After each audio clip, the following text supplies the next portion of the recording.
நம்ம தலைவலிக்கு ஒரு மாத்திரை போட்டா அந்த மாத்திரை நம்ம தலைவலியை சரியாக்குறத விட நம்ம அந்த மாத்திரை போட்டதுனால நம்ம தலைவலி சரியாயிடும் அப்படின்னு நம்புறதுனாலதான் நம்ம தலைவலி சரியாகுது.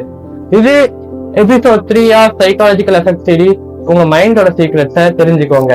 அதுன்னு ஒரு பையனுக்கு ரொம்ப தலைவலியா இருக்கு. அதனால அவன் டாக்டர் கிட்ட போறான். டாக்டர் ஒரு டேப்லெட் கொடுக்குறாரு. இது போட்டா சரியாயிடும் அப்படின்னு சொல்றாரு. அதனால அந்த மாத்திரையை வாங்கி போடுறான். போட்டு கொஞ்ச நேரத்துல அவன் தலைவலி சரியாயிடுச்சு. பட் மாத்திரை போட்டதுனால மட்டும் அவன் தலைவலி சரியாகல.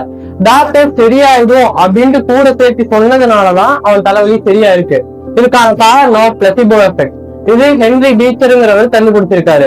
இவர் என்ன பண்ணிருக்காருன்னா World War II அப்ப இன்ஜூர்டான சோல்ஜர்ஸ்க்கு சால்ட் வாட்டரை பெயின் கில்லரா கொடுத்திருக்காரு.